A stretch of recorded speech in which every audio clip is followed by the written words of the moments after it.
আমাদের বাংলাদেশের মানুষের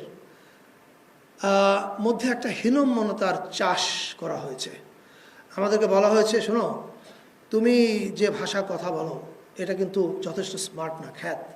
আপনি একটা জিনিস খেয়াল করবেন, আমি যখন কেরালায় যাই, কেরালা ফিল্ম ফেস্টিভ্যালে, আমি দেখি যে ওদের মুখ্যমন্ত্রী লুঙ্গি পরে স্টেজে উঠে যায়। ফরদ ভাই অবশ্যই এখন লুঙ্গি পরে আসে, দেখা যাচ্ছে।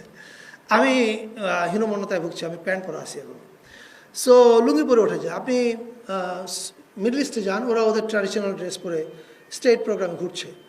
আপনি স্কটল্যান্ডে যান, ওরা ওদের ট্র্যাডিশনাল ড্রেস পরে ঘুরছে। আর বাংলাদেশের reality, I am being honest, আমি নাখালপাড়ার ছেলে, পড়তাম ফার্ম গেটে স্কুলে, তেজগাঁও গভর্নমেন্ট বয়েজ। তো ওখানে নানান রকমের ছেলেরা পড়তো, আমাদের মতো নিম্ন মধ্যবিত্ত ছেলেরা পড়তো, আবার বড় সরকারি চাকরি করে বা ইন্দিরা রোডে বড় বাড়ি আছে ওরকম ছেলেমেয়েরাও পড়তো। তো তো ইন্দিরা রোডে যাদের বাড়ি, যারা একটু অবস্থা সম্পন্ন, তাদের ছেলেরা তো আমাদেরই বন্ধু, একই স্কুলে যেতে পড়তাম। তো এই বন্ধুরা যেদিন বাসায় আসবে সেদিন আমি আগে আব্বাকে রেড নোটিশ দিতাম যে আব্বা, কালকে কিন্তু আপনি লুঙ্গিপুরা ড্রয়িং রুমে আসবেন না, অর আপনি ভেতরের রুমে থাকবেন। And this is what we were. কারণ আমাদেরকে এটা শেখানো হয়েছে যে এইগুলো জিনিস তোমার কিন্তু খ্যাত, এগুলো যথেষ্ট স্মার্ট না। ফলে এরকম আপনি যদি লালনের শুধুমাত্র গানের বিশ্লেষণে যান, দেখবেন যে কবিতা হিসেবে অসাধারণ। এবং আজকাল পোস্ট মডার্ন শব্দটা অনেক চালু।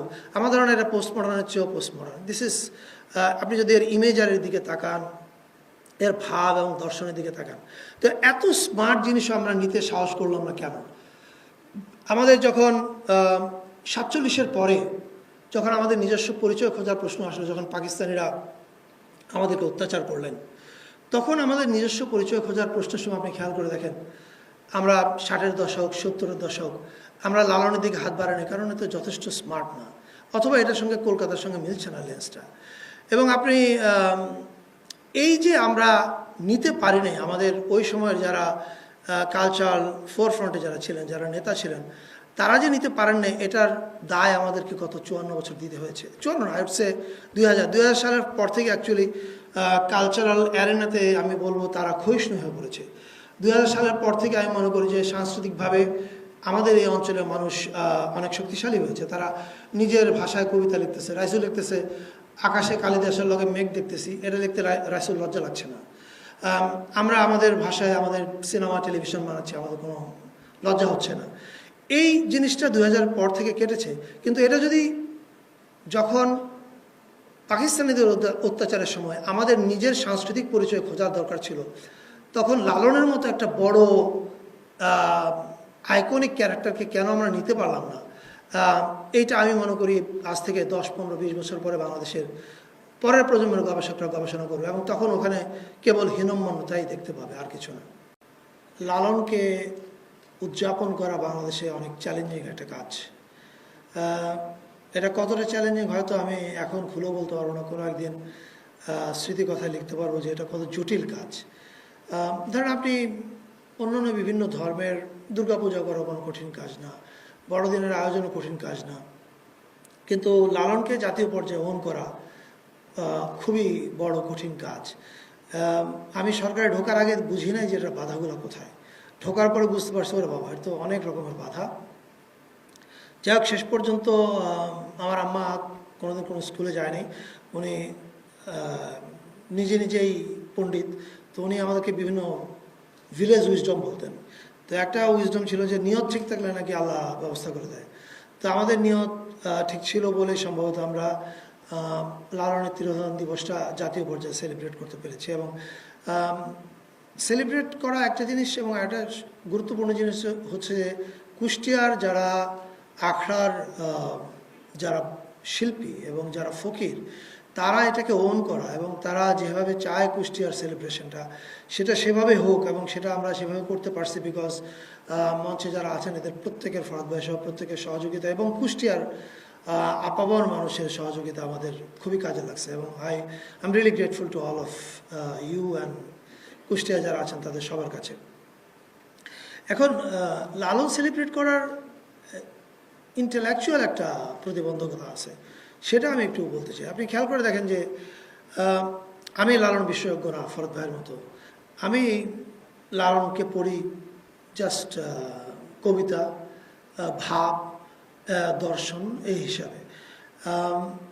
এখন যে কোনো মহৎ শিল্পীর একটা সৌন্দর্য হচ্ছে এটা আপনি লিখে চলে যাবেন, পরে কে কীভাবে ব্যাখ্যা করবে কেউ জানে না। ফরহাদ ভাই যখন এই পৃথিবীতে থাকবে না তখন ইবাদতনামা ওই প্রজন্মের কেউ এসে কীভাবে ব্যাখ্যা করবে এটা ফরহাদ ভাই নিয়ন্ত্রণ করতে পারবে না।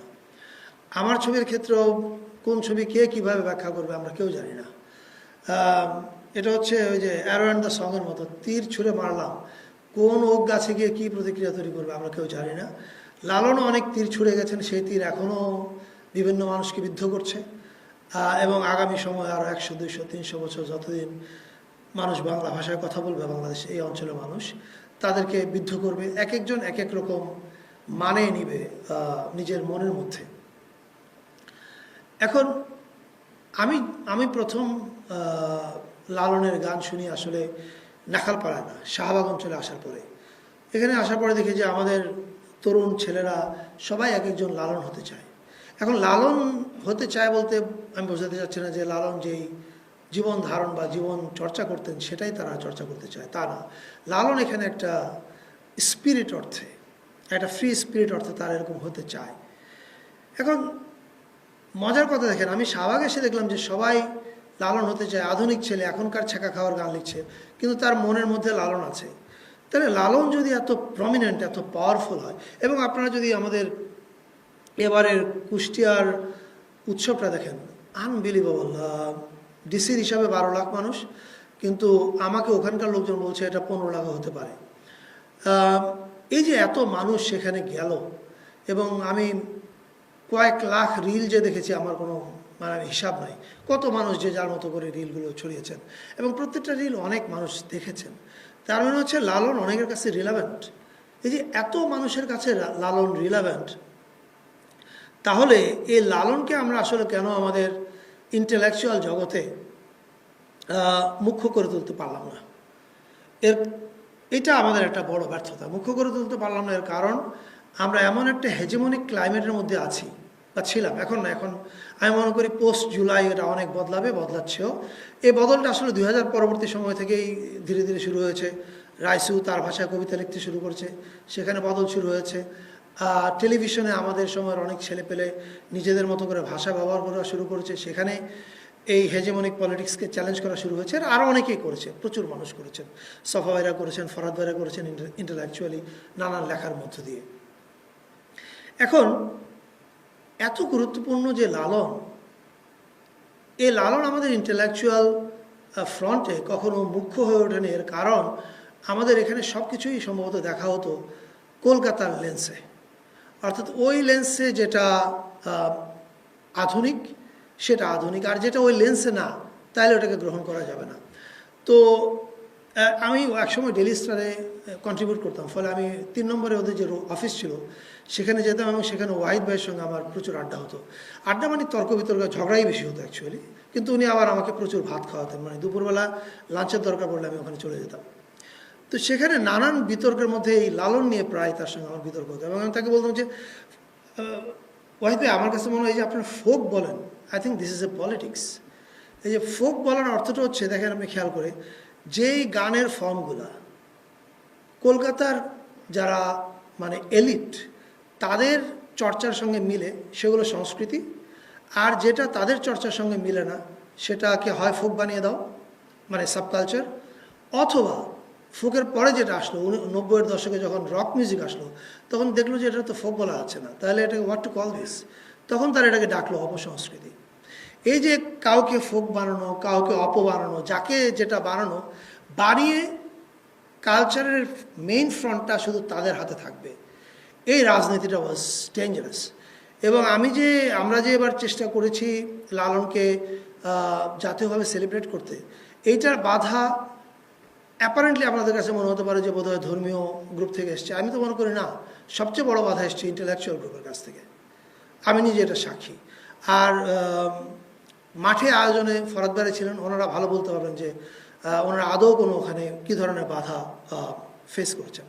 এখন আমি এই প্রসঙ্গটা কেন তুললাম? এই প্রসঙ্গটা তুললাম এই কারণে যে, যাক, বেটার লেট দেন নেভার, যে আমরা কাজটা শুরু হয়েছে। আমরা বলতে আমি বলতে চাচ্ছি না যে আমাদের সরকার এমন বিশেষ কোনো ক্রেডিট নেই। ট্রাস্ট মি, আমরা যদি এবার লালনকে ন্যাশনালি সেলিব্রেট নাও করতাম, তারপরেও লালন রিলেভেন্টই থাকতেন। ক্রমাগত যে তার রিলেভেন্স বাড়ছে, এটা বাড়তেই থাকতো, এটা কমার কোনো জায়গা ছিল না। কিন্তু রাষ্ট্র যখন এখানে ঢুকেছে, তার মানে রাষ্ট্রের এখন আসলে কিছু দায়িত্ব পড়েছে। এখন সেই দায়িত্বগুলো আমাদের, তো আমরা অল্প দিনের সরকার, আমরা খুব বেশি পালন করতে পারবো কিনা জানি না, তবে আমরা রোড ম্যাপটা বা ব্লু প্রিন্টটা দিয়ে যাব। সেটা কি? সেটা হচ্ছে এই যে ধরেন আমাদের একটা লালন একাডেমি আছে কুষ্টিয়াতে, কিন্তু আপনি এই যে ফরাদ ভাই এতক্ষণ বললেন যে হেগেল, কতজনের দর্শনের কথা বললেন। এখন লালনের ফিলোসফি নাকি আসলে আমরা বলবার মতো ভালো লেখা হয়েছে ইংরেজি ভাষায়? আমি মনে করি না। তাহলে এই লেখাগুলো কারা লিখবে? এটা তো এই একাডেমির কাজ, রিসার্চ করা। তারপরে এই যে গানের চর্চা করছে, প্রায় জিরো সাপোর্ট গভর্নমেন্টের কাছ থেকে, এরকম সাপোর্টই না। এই সাপোর্ট কি শুধু কুষ্টিয়ায় থাকবে, না অন্য অন্য জায়গাতেও যাবে? এই জায়গাগুলোতে আমাদের অনেক কাজ করার আছে। এবং তার চেয়ে গুরুত্বপূর্ণ যে কাজটা আমি মনে করি সেটা হচ্ছে এই যে, এটা আমার একান্তই ব্যক্তিগত অভিমত, আমরা লালনের চর্চা করব, লালনের গান গাইব, কিন্তু একই সঙ্গে আজকের যে ছেলেটা তার এখনকার সময়ের অভিজ্ঞতা নিয়ে বড় হতে চাচ্ছে, সে তার এখনকার সময়ের গান লিখবে, আমরা তাকে অনুপ্রেরণা দিতে চাই। কিন্তু আনফর্চুনেটলি আমাদের শিল্পকলা একাডেমি এই কাজগুলোর মধ্যে নাই। অর্থাৎ আজকে একজন আহমেদ হাসান সানি বসে কি গান লিখবে, এইটাতে আমাদের support system is not working. ফলে আমরা লালনের চর্চা, লালনের রিসার্চে যেমন মনোযোগ দিতে চাই, অ্যাট দ্য সেম টাইম আজকের সময়, এখনকার সময়ের ছেলেটা তার সময়ের যে ভাবটা, দর্শনটা বলবে, গানটা বলবে, তার জন্য আমরা জায়গা করে দিতে চাই। এবং সেটা করার জন্য কিছু ব্লু প্রিন্ট হয়তো আমরা দিয়ে যাব। আমি আশা করি এবং বিশ্বাস করি ইলেকশনের মাধ্যমে যে নির্বাচিত সরকার আসবেন তারা এটা ফলো করবেন। আর ফলো না করলে তো, এখন তো আমি সরকার থেকে অনেক কথা বলতে পারি না, ফলো না করলে তখন আমি আবার ফরাদ ভাই যখন এখন অনেক জোরে কথা বলে, তখন আমি অনেক জোরে কথা বলতে শুরু করবো আবার। ফরাদ ভাইকে অনেক ধন্যবাদ, এবং বাংলা একাডেমিকে ধন্যবাদ এটা আয়োজন করার জন্যে। আপনাদেরকে অনেক ধন্যবাদ কষ্ট করে আমার বিশৃঙ্খল কথাগুলো শোনার জন্য, কারণ অ্যাজ আই সেইড আমি মেন্টালি খুব বিক্ষিপ্ত, কারণ একটু পরপর মেসেজ রিপ্লাই করতে হচ্ছে।